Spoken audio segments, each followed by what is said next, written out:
If you are someone who has bucket list destinations on your bucket list for 2025 and beyond, you are in the right place.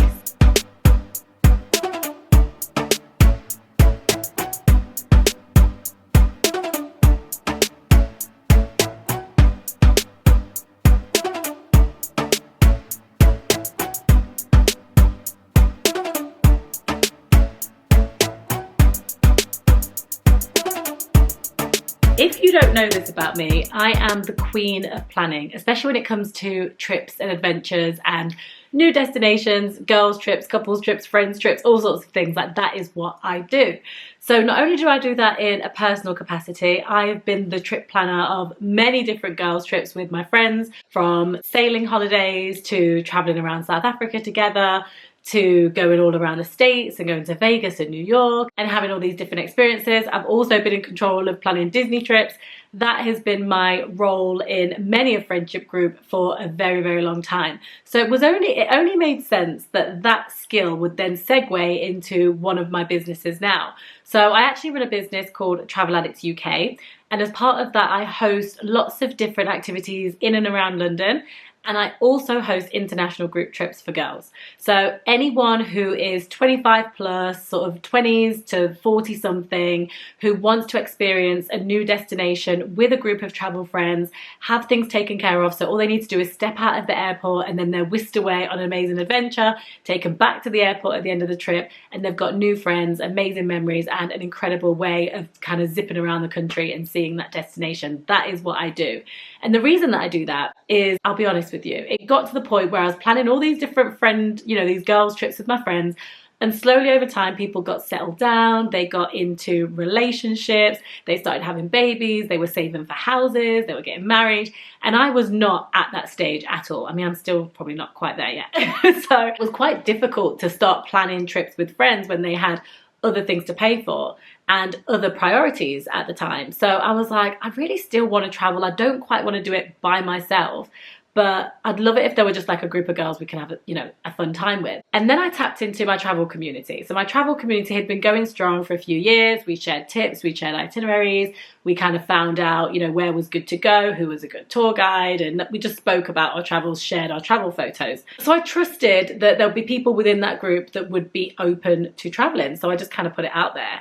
And then before I knew it, I was planning an itinerary, putting together a plan, and then I launched the start of the Travel Addicts Adventures. And, since then, we have been to Turkey, so we did the hot air balloons in Cappadocia. We've been to Zanzibar, and we went on a safari together. We did a staycation in the south of England. We've been to Morocco. This year, we're going to go to Bali. We're going to go to Lapland. So it hasn't stopped. The plan is to keep going on these amazing trips and inviting people to experience these destinations in the way that I craft the itinerary. So because of that, I thought that there's so many different elements that go into planning a group trip. I'm fully aware that planning a trip is not for everyone. It's the biggest part of the reason why I put this this business together, so that you don't have to think about it. You can say, I want to go to that destination, I want to have a great time, I want to kind of do my own thing, but I'd love to kind of like have dinners with people or do activities with people, so I've got that shared experience. That's why I put this together. So I understand that going right to the drawing board and going from step 1 to step 100 is very overwhelming, particularly if you're not a seasoned, experienced traveler, or even if you are and you're just like, I just can't be bothered to like plan all of that. And, I don't know how I'm going to get the best out of it. Another thing is, we don't always have the time to sit and plan something and then also have the time to go and take it off work. You just want to take the time off work, go and enjoy yourself and come back home. So as a result of hosting these trips, I have been able to connect so many different travelers, so many people who love to experience new destinations. They've made great friends. I've had people that have gone on trips with other people from the group and connected with them, met them in different cities around the world. So it really has opened the world for a lot of these people, including myself. They're people that I only used to know digitally through the screen, and then now we've had these incredible experiences where we'll text each other and say, oh my gosh, remember we're on that hot air balloon, and like, can you believe we saw a pregnant lion in a tree when we were in Tanzania? Like, these are experiences that most people don't get to experience, and also have that person and that group of people to share it with. So that's one of the most powerful things that this business has done. What I thought I would do in this video is talk you through some So if you're not a planner and you would like to plan more group trips, or if you just want to find out a bit about my process and the things that I tend to tick off and what makes my trips, I guess, unique, like the things that I put into my trips to make them a little bit more special, this video is for you. The first thing that you want to figure out when it comes to planning the most insane, epic, fantastic group trip is, of course, the destination. So the destination that you choose for your trip determines the vibe. It determines the energy, it determines the kind of people that are going to come on the trip, and of course it determines the budget and so many different things, because every single destination has a different price point. So choosing the destination, there's a couple of things that you want to consider. So there's a couple ways that you can do this. I obviously love those bucket list adventures. My priority is to take people to destinations they probably wouldn't go otherwise, the kind of things that are going to take their breath away. I love to go to destinations where I can look at my guests and I just know they're just going, wow, like, oh my gosh, Sherilyn, you freaking did it again. That is the experience, and that's the feeling that I want them to have when they step into the hotels of the places that I've booked, or the restaurants, or the experiences, or the little sprinkles of, elements that I put in there. I want to make sure that the destination on some level speaks for itself. I want it to have a bit of everything.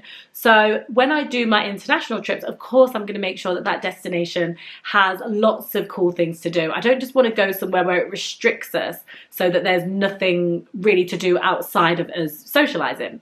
So I will always make sure that whenever we go to a destination, it has something special. It has something unique. It has something that makes it, really photogenic, really immersive, lots of culture. So in terms of destination, I feel like the best destinations for girls' trips are anywhere that's like sunny, which is actually quite contradictory because I am going to be doing my first winter destination this year. And yes, of course, I'm looking forward to it. It's going to be great. More on that later. But it's a very different style of trip. When you're in a destination that's sunny, it's hot, I feel like it kind of opens the door for cocktails, for pool parties, for beaches, like that kind of vibe. And I think that that is really attractive to a group of girls that you're trying to get together. So if you are someone who's not traveling very often, you're trying to round up a group of girls, I probably wouldn't say let's go to Antarctica for a girls trip. You're going to get a bit of resistance there. But if you start off and you say, look, we're going to go to this place, most people want to go sip a cocktail, they want to go to a pool, they want to go to a beach, they want tropics. So I feel that the destination can speak for itself. If it's not that, then you want to make sure the destination's got something really special about it. So I wouldn't say that Turkey, particularly Cappadocia in Turkey, is that kind of tropical, girls trip vibe, but it does have something really unique. And if you guys know the destination I'm talking about, you'll know that it's got the hot air balloons. It's got the most breathtaking landscape that is unlike anything I've ever seen anywhere else in the world. In every single morning, there are hundreds and hundreds of hot air balloons that take off at sunrise. So it's just absolutely jaw-droppingly beautiful. There is nothing else like it.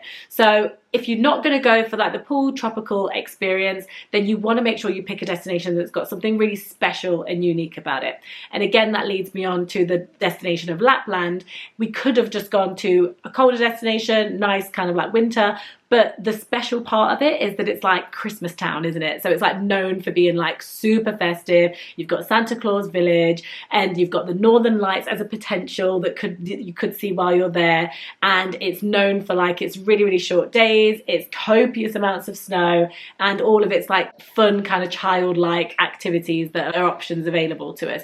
So it's got something that's very unique about it. There's not many places that you can go see the Northern Lights, have your husky rides, feed your reindeers, go and see Santa Claus. It's a very specific destination. So they're things that you want to keep in mind when you're choosing your destination. What is special about it? Is it that it's going to be that tropical fun? Yeah, okay, let's get the girls together. It doesn't really matter where we are, but we want beach, we want a pool, we want that vibe. Or is it somewhere that's got something very specific, very unique, it can only happen in that destination kind of place? Or the third thing that you want to consider when you're picking your destination is it somewhere that's easily accessible? Now, of course, that's going to be part of planning any trip because it depends on who's going, what the vibe is, what the budget is, all that kind of thing.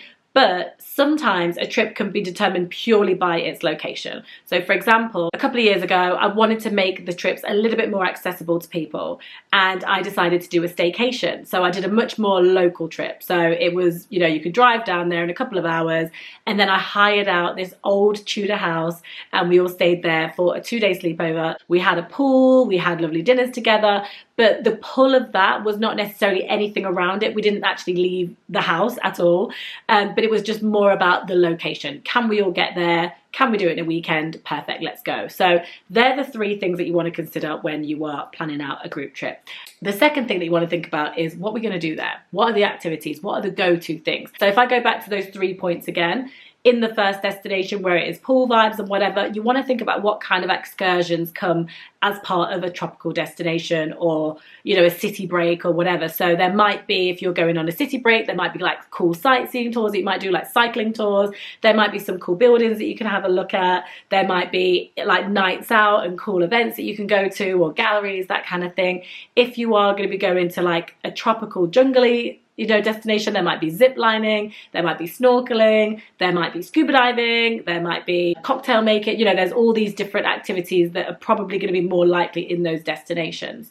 So that's also something to consider, because if you are, you know, promoting to a certain group of people, or you're trying to round up a certain group of people, there's no point in your activities being hikes and crazy, you know, let's climb all of the peaks, if all they want to do is party and chill by the pool for that week. Like, they're like, I don't want to do that, or vice versa. There's no point in, you know, getting your cycling club together and then just doing something where they're going to be sat in one place. You want to make sure they've got the opportunity to go out and cycle the different routes that are around there. So you've got to make sure that your activities match up with the group of people that are coming.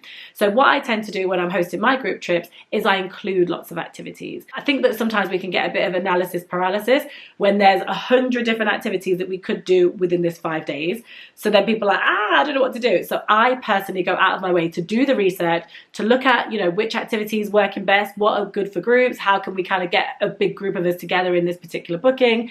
And then what I'll do is I'll include those activities as part of the trip. So there will be a selection of things that are embedded into the itinerary so that they know that, oh, okay, cool. That takes away the analysis paralysis. It's already included. I don't have to pay any extra for it. I'm going to do it. Then it means that they're going to have other people to experience those activities with. That's what's going to happen as part of the trip. So then what I'll do is I'll narrow down additional activities. So for example, when we went to Zanzibar, I knew that there was a dolphin snorkeling excursion that we could do. But I know that it probably wouldn't be for everyone. It was very early morning. It was like a 5 o'clock pickup, and it was like day 8 of the trip. So I knew that it wouldn't be for everyone, and it might not be something that was top of the list. But I knew that for the people that it was, they'd be like, I definitely want to do this. So I made it optional, but I'd already done the research. I made sure that they could book it, you know, directly through me, and I'd take care of it, and I was going to be there with them for the transfer. But if they didn't want to go, then, you know, they had free time and they could do whatever they chose. So I'm very strategic and particular about the activities that I'll include. And then I'll also kind of narrow down some additional options.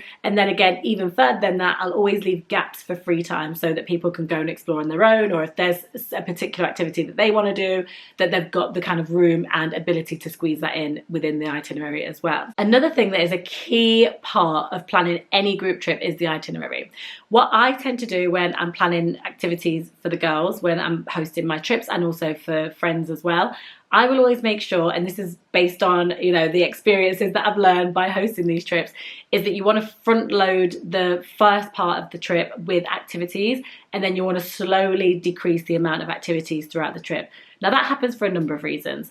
The first thing is that being away from home, you know, there's so many different things that everyone's juggling, and people do get tired. Like, people do get exhausted. There's so many things that can happen throughout a trip. It might be that someone tweaks their ankle, and then they don't want to save the highlight of the trip right to the very end, because then they could miss out on a particular activity. So I'm very conscious of how I structure the trip, just to make sure that I am enabling people to make the most of it. I always find that people have the most energy, the most enthusiasm, and the most excitement on day 1 of the trip.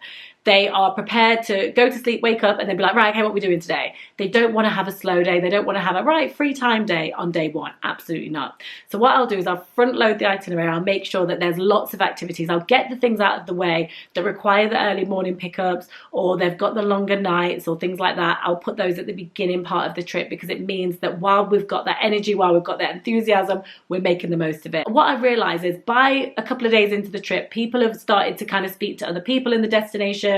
They've started to find out more about what's available, and they might go, I spoke to this guy and he said that you can do a glass making workshop, you know, and then they can do it later on in the week for me. So I'm like, great. Well, actually, on Thursday, you guys have got pretty much a whole free day apart from the breakfast that we're going to do and then the evening, you know, dinner. So maybe you could book that for that day. So I've been very careful and strategic in terms of making sure that there's opportunities for people to use their free time. Now, this isn't always possible, so I want to make sure that I'm giving them lots of experiences included within the trip.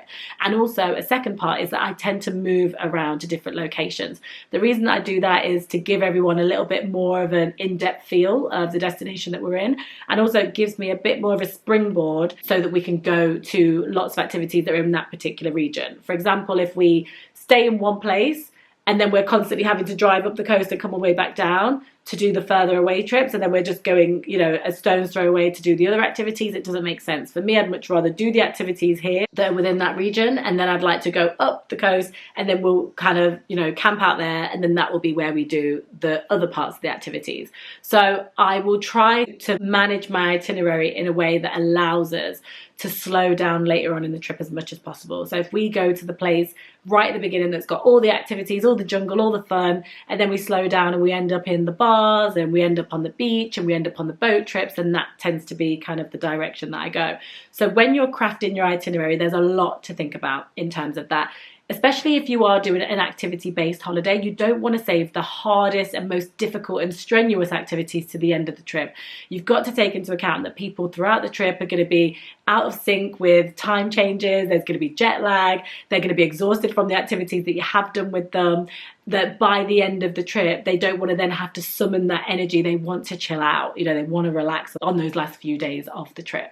So that's the other thing you want to take into account. Now, the fourth thing, this actually doesn't necessarily apply if you are planning a trip for a group of friends who already know each other and acquainted with each other, but I also think it is a nice Brucey bonus, even if you already know each other, is there are two things that I include on every single trip, and that is a welcome dinner and a farewell dinner. The reason that I do those is because a lot of the time, you know, most of the people that are coming on my trips, they haven't met each other. They might have met online, they might have messaged each other here and there, they might have been part of the same community, but they don't really know each other. So what I then do is I host these welcome dinners, and one, it means that everyone can kind of arrive staggered throughout the day, but then there's a sit-down meal where we all are there, and that's our first initial introduction to the rest of the trip. So within that, not only are we doing the introductions where everyone's getting to know each other, we're finding out where people are from, I actually have my own card game that I do as part of this game. So it asks people questions about their trips, so some of the best experiences they've had, sometimes they've cried on holidays, you know, all that kind of thing. So we get very open and very kind of like invested in those. I'll ask questions like, you know, have you ever had a holiday romance, you know, that kind of thing, and then we all end up sharing these stories as we kind of go around. So that's a really good way just to kind of like, you know, break the ice a little bit, make sure that everyone knows everyone, we're all getting acquainted, that's fine. I also like to give an introduction to the destination. So of course I'm going to make sure that the food that we have is local. I'll kind of set the tone for like, this is the way that we'll probably be dining in this destination, this is the kind of food that's on offer. So I'll try and kind of make that clear within that dinner, and I'll also prepare everyone for what's to come. I will set boundaries and make sure that everyone knows, right, this is what we're going to be doing. We don't want people to be late. We want to make sure that, you know, everyone's prepared with financial currency. Go to the cash point. You know, I'll organize all of the sort of like housekeeping stuff, make sure that everything's done. And then it's also getting everyone excited. So then the most exciting bit is starting to segue into telling everyone, you know, what's to come. So it's reiterating the details of the itinerary. You know, this is what we're going to do day one. This is what we're going to do day two. Please make sure that you bring this with you. Make sure that you've got that. You know, you're just preparing everyone and giving that information. And it just creates such a buzz for the trip that's going to come. I think that if we kind of just started the trip and everyone went straight into, all right, I'll see you in the morning and then we'll catch up then, it loses that magic. And then again, at the end of the trip, I will do a farewell dinner. So it's on the night before everyone flies back home. And for the farewell dinner, we'll kind of recap the trip. We'll go back through some of the, you know, special moments that we had. We'll have a look at photos. We'll do photo sharing. I'll tell everyone about the next trip if I've already got that planned, and make sure that they get sort of like the first details on what's going on with that. So it really just kind of creates a magical feel at the end of the trip. Of course, the next morning tends to be when everyone leaves, or throughout the day, or they'll go on to do their own sort of like extension of the trip. But I always make sure that while we've got the whole group together, we will have that farewell dinner. And again, it will kind of be like a sandwich to the other part of the dinner where it was a local meal. We'll normally end with a local meal in a different restaurant as well. So they're things that I think are so important and so key to include to kind of make that trip a little bit more community focused. This is as much a solo trip as it is an opportunity for you to travel with your friends, or also, you know, new travel friends that you can make those connections with.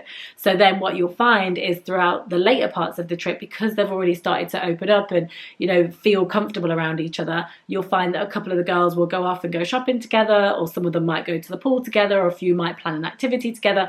And that is exactly the kind of environment and vibe that you want to create within your groups. So even though we did the staycation in Kent and, you know, it wasn't an abroad destination, it was much more focused on the community element. It was much more about getting the girls together, having some fun, and enjoying the facilities of this beautiful home that we were staying in. One thing I wanted to make sure that I hit the criteria with was that there were things to do around the house. So they did have a pool, and one of the kind of signatures of a Travel Addicts trip is having a pool party. So wherever we are, whatever hotel we are, whatever destination we are, we always gather around the pool, get together and have a bit of a fun on a particular day of the trip. So we did that during the staycation, which was really good. But outside of that, I made sure that I had an itinerary. So even though it was like a 2-day trip, and there wasn't really anything, you know, anywhere for us to go or anything to do, I made sure that as part of the day we created an itinerary. What made this different was that it wasn't a hotel, so it was much more like Airbnb vibes. So we were in control of our own entertainment and providing all of our food and all that kind of stuff. So I did a big order. Once I'd had the group pay for the tickets, I did a big order with Sainsbury's and made sure it got delivered a couple of hours after I'd checked in. And then we filled the cupboards, filled the fridge, made sure that everything was there. I'd obviously asked everyone's dietary requirements and, you know, got everything together. I'd already created the menus and I'd created the itinerary so that I knew that on night one we were going to have pizza night, which was a bit of a disaster with ordering the pizza from the wrong place, but we learned. And so we had pizza night, and then the next morning we did a group breakfast, and then I had a cooking team, and then I had a cleaning team, and we kind of rotated throughout the trip. So organising people into different teams and into different groups, it just made it so much easier when it came to preparation, when it came to organising or preparing something or clearing the table or washing up or putting things away. So I made sure I had the cleaning team, and then I had the cooking team. I was in all of the teams, and then we just kind of rotated it, you know, throughout the couple of days that we were there. The other thing that I made sure I did was bring board games. So we brought different games that we could play. We had a night where we got dressed up and had a bit of a party in the kitchen and then the living room. We had a bit of a movie night setup thing. And then of course we had the pool party. So even no matter how small your trip is, no matter how small the group is, or how small, you know, of a trip that you're going to be doing, creating some kind of itinerary and some plan of like, right, this is what we're going to do, day 1, day 2, day 3. It just makes it so much easier for people to follow. And again, it kind of removes that need for analysis paralysis where we're like, oh, there's just so much that we could do, we don't know what to do. So that makes everything flow. And of course, again, you know, we left plenty of pockets for free time so people could do their own thing. We had little like extra things. So we had cocktails on arrival. We had a wine and cheese afternoon, so we all got together with that. We'd made lovely breakfast spreads, and it was just a really good way to kind of bring everyone together and have an experience that didn't necessarily mean that we had to go abroad. I will say though, that I really struggled to sell the staycation. And I thought that everyone, you know, had been saying to me, oh, I'd love to come on one of your trips, Sherilyn. I'd love to travel to this destination. I'd love to do this. I'd love to do that.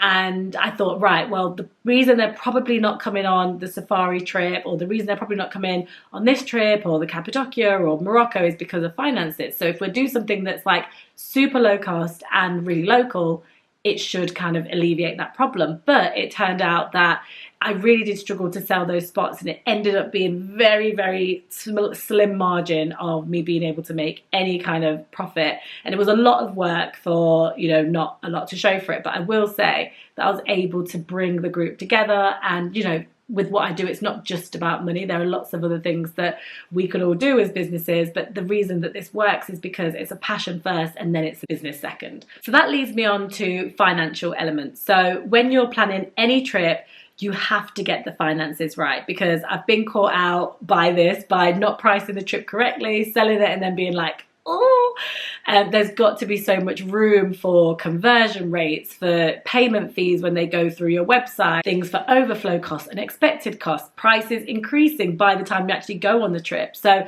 I'm always thinking about all these things. And at first, you know, I feel like, you know, pen and paper, get it together, that should work, let's go. And I kind of priced my trips a little bit naively.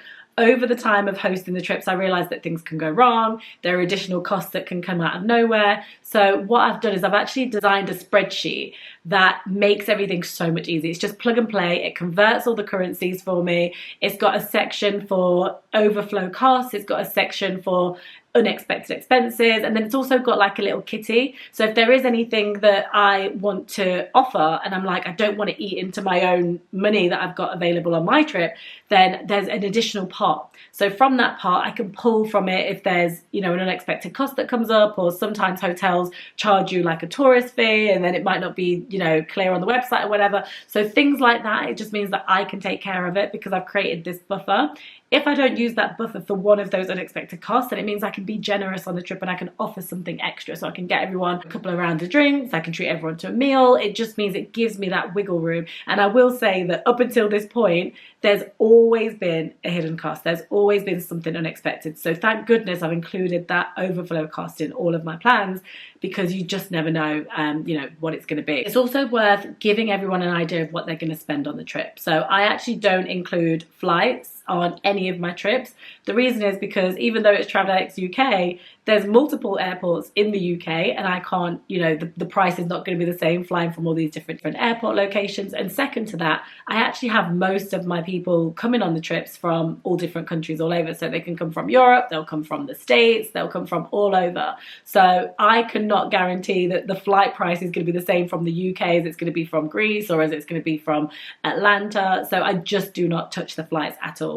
So when you are planning your trips and getting people together, it's probably easier for them to be in control of their own flights because they can then look for the best deal, get the best time that suits them. I always just provide a clear time and window of what I expect them to arrive into the destination. So I'll always give them a lot of flexibility throughout the day to get there. The dinner doesn't usually start until in the evening, so it gives people plenty of time to travel, to get checked in, to settle, to, you know, do what they need to do, get cleaned up and whatever, and then come to dinner. So these are just the little extra things that I think about to make everything a lot easier. It also allows for things like flight delays or anything like that that could go wrong on that, you know, that initial day of the trip. So you also want to consider people's expenses. Whenever I'm talking about trips with friends or when I'm doing it for business, I'll always say to people, look at what the flights are saying now and look at what the average cost of the flights will be. Because whenever you do a flight search, you will find the cheaper flights, but they tend to be at the most unusual times. There's multiple different, you know, connections and things like that.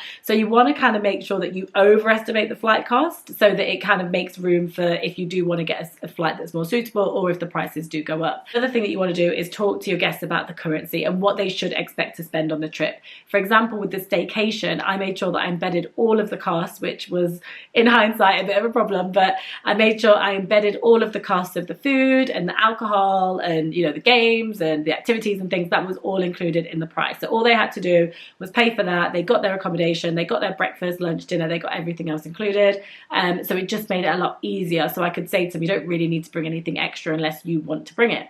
And then for the group trips, I'm not the kind of trip that does all inclusive. I like people to be able to have time to themselves and not feel like, oh, I don't want to miss out on that lunch because I've paid for it or, you know, whatever. So I provide certain things. So I'll provide the welcome dinner, I'll provide the farewell dinner, I'll provide the daily breakfast, and then I'll include lunches that are around activities. So say if we've got a full day tour, I'll make sure there's a lunch included in that. But if it's just free time, then you can go for lunch wherever, you can go for dinner wherever.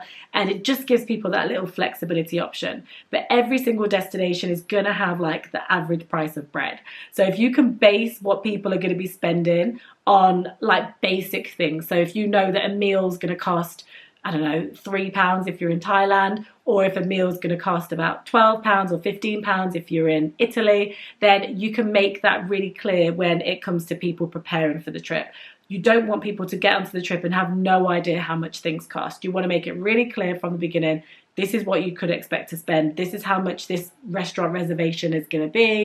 So you know, you want to make sure you include that within your spending costs as well. Of course, currency, making sure that people are bringing currency with them. So the financial element is probably like the biggest part of all of this, and it's going to help take so much stress off of your shoulders if you are able to, you know, follow a process that is plug and play every single time. I actually think that if I do get enough interest of people that are planning their own trips or planning trips for groups, then I will put together something that I think will massively help you, like a little document in your own little personal spreadsheet that you can then edit and kind of fiddle around with when you want to plan your trips.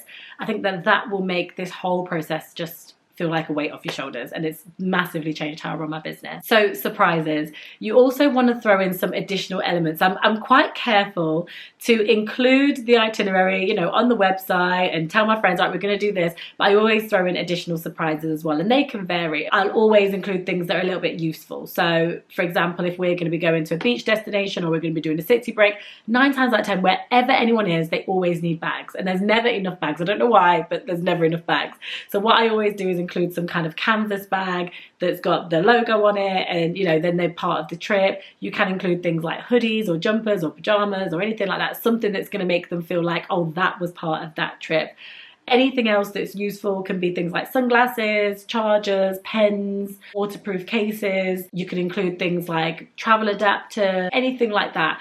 Those additional bonuses just make it feel so much more special to anyone that's going to be joining you on a trip. I also like to add something a bit personalized, so there might be something that has their name on it. When we went to Greece last year, we were going to be on a boat, so we're doing a sailing trip, and I know the importance of staying hydrated when you're at sea, like all day every day on a catamaran for a week. So it was really important that I made sure that everyone knew to make sure they stay hydrated on the trip. So I took that one step further. I got everyone that was coming on the trip an imitation Stanley Cup with their name on it. So I knew that we all had the same Stanley Cup. We all had like the same amount of, you know, big giant bottle, and that we could just keep refilling, but they all had our name on it, so that when they were kind of like lying around throughout the cabin, you knew who's belonged to who. Things like that can make a massive difference, and it's a souvenir that they can take home, but it's also useful as well during the duration of the trip and also beyond. These are just a couple of things that I wanted to kind of cover. I could talk about planning group trips all day, every day. As I mentioned, I do have some trips coming up this year. Lapland is our winter destination, which unfortunately is sold out. So if that's somewhere that you want to go, you won't be able to join us this year. It's going to be a New Year's Eve trip, so I can only do one trip. And then with Bali, that's actually going to be in October 2025. So if you haven't got your girls trip planned yet and you want to be able to go to somewhere that's gorgeous, you want to do the waterfalls, you want to do the beach clubs, you want to go on the quad bikes and go through the rainforest, like, you know, all of that amazing stuff and all the cool activities, I'm going to be hosting that trip. There's a group of girls that are going to be going. We're staying in beautiful villas, lovely hotels, we've got our own pool. So it's going to be an epic trip. So if that sounds like something you would like to join and kind of not think about all of the planning elements, then drop me a message and I'll send over the details, or you can just have a look at the, you know, the episode description and it will have all the links in there. If you're on the flip side of that and you would like to get better at planning trips, or you'd like to plan, you know, your own trips or anything like that, and you kind of want a structure to follow and process that I would use to put together the itinerary, to price everything up, to calculate everything, and then to make sure at the end of it, you know, that everything is covered, please let me know. It's not something I've created yet, but I am thinking about potentially doing it in future. If I get enough interest, then I will happily design something that I think is going to be beneficial to anyone who is all about planning trips this year. So I hope this was a helpful video, and I'll see you guys in the next one. Bye.